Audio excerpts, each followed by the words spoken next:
इच्छा असली तर मार्ग सापडतो असे म्हणतात. हो, हे खरं आहे. ताराबाई कोकणे यांच्याकडे पाहून वाटते हे नक्कीच खरं आहे.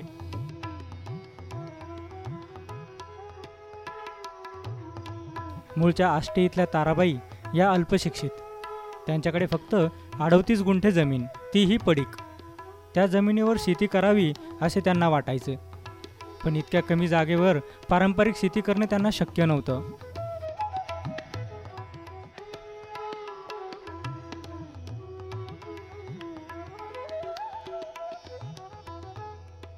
ताराबाई यांनी शासकीय योजनेचा फायदा घेत आपल्या 28 गुंठे शेतात पॉली हाऊस उभारलं आणि रंगीत शिमला मिरचीचं यशस्वी उत्पन्न घेतलं आणि त्यातून त्यांना लाखोंचा नफाही मिळाला.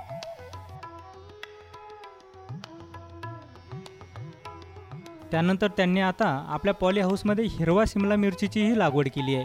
आता यातून त्यांना लाखोची उत्पन्न मिळेल अशी अपेक्षा आहे. घर आणि मूल एवढ्यावर न थांबता या नवदुर्गेने नवा इतिहास रचलाय. अल्पशिक्षित पण काही नवीन करण्याची उमेद. शासकीय कार्यालयाच्या चक्रा मारून थकल्या, पण काही काम होत नव्हते.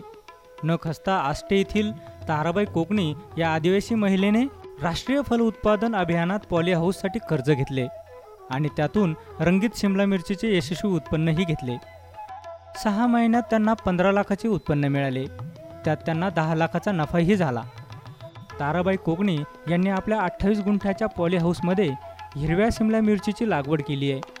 6,500 रोपे त्यांनी लावली आहेत. त्या रोज आपल्या या शिमला मिरचीला 10 मिनिटे ठिबकने पाणी देतात. त्यासोबत खते आणि कीटकनाशकांची फवारणी स्वयंचलित यंत्राद्वारे देतात. या पॉली हाऊसमध्ये आम्ही आता ती कलरची काढून हिरवी 6,500 रोपं लावली आहेत आणि ठिंबकद्वारे पाणी वगैरे चालू करतो. रोजचे 10 ते 20 मिनटं पाणी चालू करतो. एक 2 दिवस आड फवारी वगैरे चालू राहते. पारंपरिक पद्धतीने शेती केल्यास एवढ्या मोठ्या प्रमाणात उत्पन्न घेणे शक्य नसल्याचे ताराबाई सांगतात. पडीक जमिनीतून लाखोचे उत्पन्न घेणाऱ्या ताराबाई या अनेकांच्या आदर्श ठरू शकतात.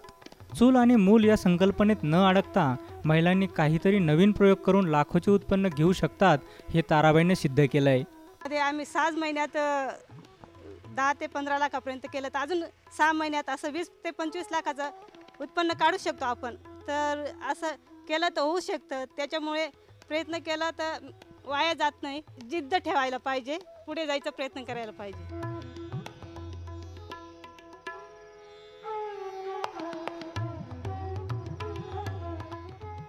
शून्यातूनही जग निर्माण होऊ शकतं, मात्र त्यासाठी पाहिजे फक्त इच्छाशक्ती.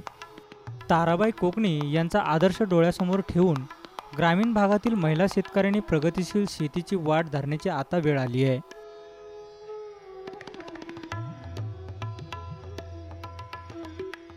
ताराबाई कोकणी यांच्या या आदर्शवत कार्यास SBN महाराष्ट्राचा सलाम.